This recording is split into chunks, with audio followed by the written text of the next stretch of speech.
Welcome to Takshila Education Point. I am Mr. Srivastav, your physics teacher. बच्चों, आप कैसे हैं? मैं उम्मीद करता हूं कि सभी लोग बहुत अच्छे होंगे। मैंने लास्ट लेक्चर में चार्ज के बारे में बताया था, कुछ एक्सपेरिमेंट्स बताए थे, और इसके साथ साथ मैंने आपको ये भी बताया था कि इलेक्ट्रॉनिक थ्योरी क्या होती है चार्ज की, और फिर लास्ट में मैंने बताया था मेथड ऑफ चार्जिंग। आज मैं कुछ प्रॉपर्टीज के बारे में डिस्कस करूंगा चार्ज की, और उसमें सबसे पहले ये समझने की कोशिश करेंगे कि इलेक्ट्रिक चार्ज किसे कहते हैं, क्या होता है इलेक्ट्रिक चार्ज। तो आपने प्रीवियस क्लास में एक छोटा सा फार्मूला पढ़ा होगा जो है Q is equal to I T. ये Q is equal to I T का मतलब हुआ कि चार्ज या आवेश ये करंट और टाइम से डेराइव होता है, इसलिए चार्ज एक डेराइव्ड फिजिकल क्वांटिटी है या व्युत्पन्न भौतिक राशि। समझ रहे हैं? तो डेराइव्ड चार्ज को हम लोग अगर यूनिट के हिसाब से देखें तो एसआई सिस्टम में इसका unit Q is equal two ampere second होगा, जिसको कि कूलॉम से डिनोट किया जाता है, और शॉर्टकट में इसे हम C से रिप्रेजेंट करते हैं। तो एसआई यूनिट में इसका जो यूनिट हुआ वो कूलॉम।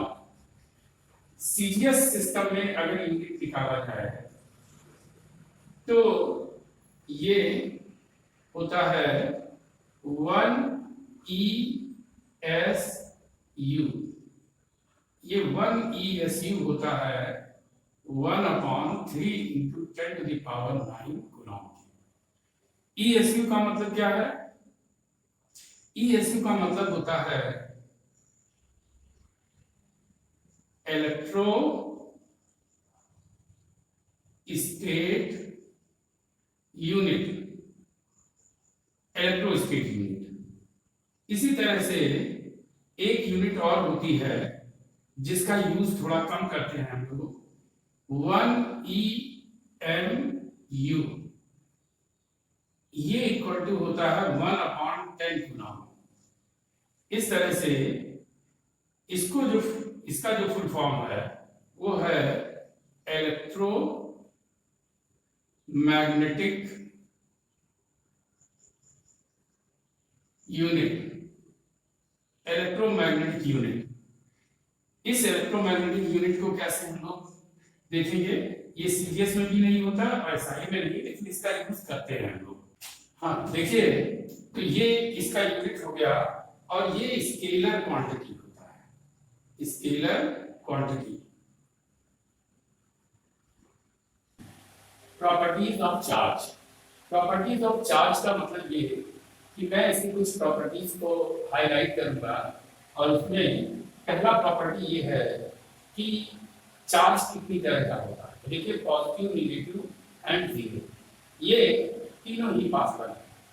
जब कोई मटेरियल ऐसा हो जिसमें इलेक्ट्रॉन्स और प्रोटॉनों की नंबर सेम हो तो वो न्यूट्रल होता है, तो उस समय उसका चार्ज जीरो लेते हैं। और ये आप जानते हैं पॉजिटिव चार्ज क्या है, नेगेटिव चार्ज क्या है। इसलिए कि पॉजिटिव का मतलब होता है इलेक्ट्रॉनों की डिफिशियंसी, और नेगेटिव का मतलब होता है इलेक्ट्रॉनों की अधिकता या एक्सेस ऑफ इलेक्ट्रॉन्स। यहाँ पर आपको ये मैं बताना चाह रहा हूँ कि अगर दो सेम नेचर के चार्जेस पॉजिटिव पॉजिटिव या नेगेटिव नेगेटिव लिया जाए तो इनके बीच में रिपल्सिव फोर्स लगता है। रिपल्सिव फोर्स का मतलब होता है वो दूर भागने की कोशिश करते हैं, जबकि अगर अपोजिट नेचर के चार्जेस लिए जाए तो उनके बीच अट्रैक्टिव फोर्स होता है, यानी एक दूसरे के पास आना चाहते हैं। ये नेचर अगर हम लोग एक तरह से देखा जाए, इन जनरल समझने की कोशिश करें तो ऐसे समझ सकते हैं कि आखिर इसमें रिपल्सिव फोर्स क्यों होता है, क्यों ये दूर जाना चाहते हैं।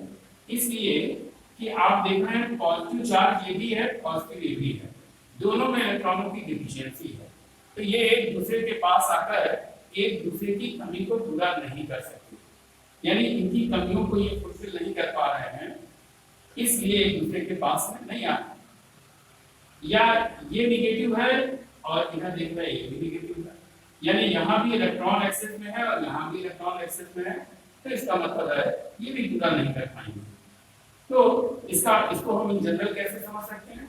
ऐसे समझ सकते हैं कि अगर एक भिखारी है और दूसरा भी भिखारी है, यानी दोनों के पास इलेक्ट्रॉनों की कमी है, तो अगर दोनों के पास इलेक्ट्रॉनों की कमी है तो वो एक दूसरे को कैसे फुलफिल कर पाएंगे?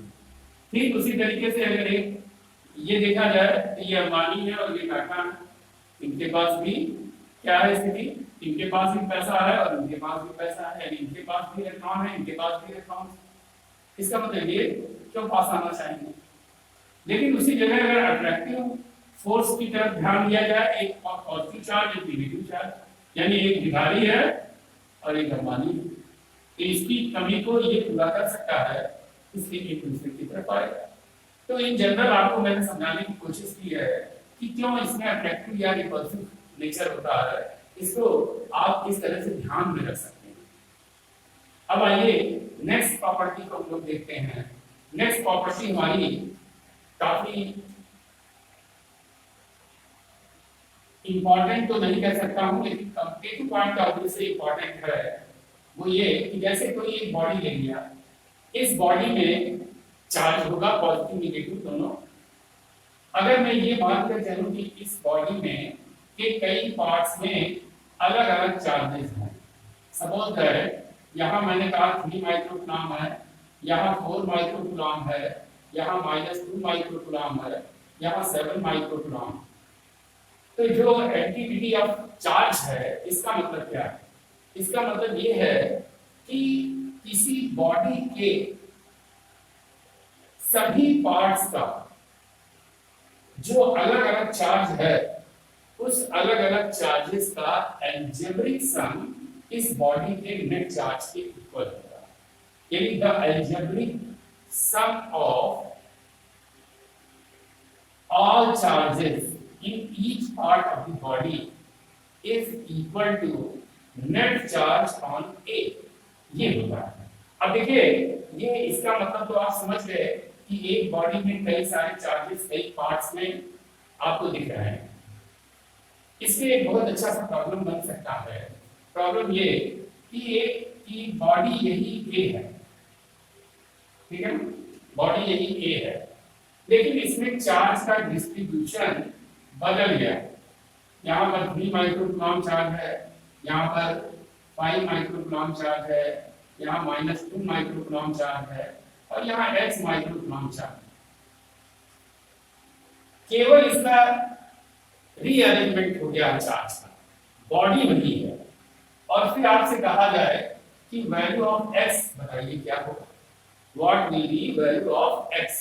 तो देखिए इसको हम लोग कैसे सॉल्व कर सकते हैं कि जैसे मैंने कहा कि इसका जो नेट चार्ज होगा वो इसके एल्जेब्रिक सम के इक्वल होगा। इसका मतलब 3 microcoulomb plus 4 microcoulomb -2 microcoulomb plus 7 microcoulomb is equal to, तो देखिए 7 7 14 -2 12 माइक्रोकूलम आ गया। तो मैं आपको बता दूं कि यहाँ रीअरेंजमेंट तो हुआ चार्जेस का।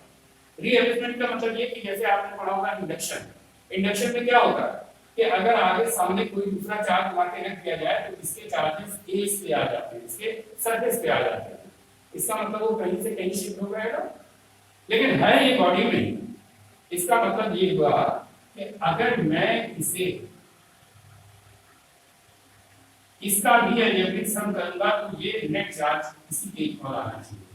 तो 3 + 5 -2 + x, तो देखिए 5 3 8 -2 यानी 6 आ गया, और अगर 6 आ गया तो इसका मतलब हुआ x + 6 is equal to 12, sorry 12, it means 6 microcoulomb. यानी आप वैल्यू ऑफ x बहुत इजीली फाइंड कर सकते हैं। तो ये प्रॉपर्टी मैंने इसलिए बताया कि कुछ कॉम्पिटिटिव एग्जाम्स में भी इस तरह का प्रॉब्लम पूछा गया है। Now come to the next. Conservation of charge. Conservation का मतलब होता है remain unchange, can not be change, है जिसको आप बदल नहीं सकते, यानी जो था वही है। अब वो चाहे चार्ज के लिए हो या कोई और ले सकते हैं। तो यहाँ पर चार्ज की बात मैं करने जा रहा हूँ। तो देखिए इसका मतलब क्या है कि जैसे मान लीजिए मैंने दो बॉडी ले ली ए और बी। अब ए और बी बॉडी का नेट चार्ज 0 है। ए और बी दोनों का नेट चार्ज क्या है? 0। अब मैं अगर कह देता हूं कि 5 इलेक्ट्रॉन इसमें इसको दे दिए, A lose 5 electrons and B gain 5 electron. It means A पर 5 यूनिट का चार्ज हो गया पॉजिटिव में और बी पर हो गया 5 यूनिट का चार्ज नेगेटिव में, यानी ये पॉजिटिव चार्ज और ये नेगेटिव चार्ज पार्टिकल हो गया। अब यहाँ पर मैं ये बताना चाह रहा हूँ कि आपने देखा कि दोनों चार्जेस अलग अलग हैं, लेकिन अगर इसका सम किया जाए, नेट चार्ज निकाला जाए दोनों बॉडीज का, तो अभी भी प्लस माइनस 5 इट मींस 0। तो नेट चार्ज इसका 0 होगा। इसका मतलब क्या है कि चार्ज इसका कंजर्व है। अब जरा देखिए आप इधर एक इक्वेशन और मैंने लिखी है, ये न्यूक्लियर रिएक्शन है। यूरेनियम 35 तो 35, ये इससे जब न्यूट्रॉनों की बम्बार्डमेंट होती है तो बेरिलियम, प्रोटॉन और 3 न्यूट्रॉन बनते हैं और इसके साथ एनर्जी रिलीज होती है। आप देखिए जो रिएक्टेंट है, अभिकारक इसको बोलते हैं, इसमें जितना नेट चार्ज इधर होगा उतना ही नेट चार्ज इधर होगा, यानी प्रोडक्ट में भी होगा। इसको हम लोग कैसे समझ सकते हैं कि देखिए आप ये एटॉमिक नंबर होता है, ये atomic weight. Atomic number is equal to number of protons is equal to number of electrons. इसका मतलब जो न्यूक्लियस का चार्ज है वो 92 प्रोटॉन के इक्वल है पॉजिटिव में। अब जरा इधर देखिए तो अगर 56 प्लस 36 प्लस 0 कर दें तो आप ये भी देखेंगे कि इसी 92 के इक्वल आएगा, 56 प्लस 36। इसका मतलब ये हुआ total charge in reactant is equal to total charge in product, so that it follow conservation of charge। इसका मतलब ये भी जो है ऊर्जा संरक्षण, आवेश संरक्षण का पालन कर रहा है, फॉलो कर रहा है। तो कुल मिला के ये कंजर्वेशन ऑफ चार्ज शायद मेरे ख्याल से आपको समझ में आ गया होगा। अब आइए last point, effect of on mass. Effect on मास को हम लोग ऐसे समझ सकते हैं कि अभी जो मैंने एग्जांपल लिया, इस एग्जांपल में क्या कहा मैंने कि ए ने बी को 5 इलेक्ट्रॉन्स दिए। इसका मतलब ये हुआ कि अगर एक इलेक्ट्रॉन का मास 9.1 × 10⁻³ केजी है, तो अगर इसका मास इतना होता है तो आप देख रहे हैं कि 5 इलेक्ट्रॉन इसमें ट्रांसफर हो गया। इसका मतलब 5 इलेक्ट्रॉन के मास के बराबर इसका मास कम हो गया और इसमें ऐड हो गया। इसका मतलब पॉजिटिव चार्ज जो आपका है इसमें मास की कमी होगी, डिक्रीज कर जाएगा मास, और जो नेगेटिव चार्ज है इसमें मास इंक्रीज कर जाएगा। तो इस तरह से मास पर क्या इफेक्ट आता है ये मैंने आपको बताने की कोशिश की। कुछ प्रॉपर्टीज अभी और हैं जिनको हम लोग नेक्स्ट लेक्चर में कंप्लीट करेंगे। तो अगर आज आपको हमारा ये लेक्चर पसंद आया हो और आप नए व्यूअर्स हो तो इस चैनल को सब्सक्राइब करें, और अगर पुराने हैं तो लाइक और शेयर करें। Thank you.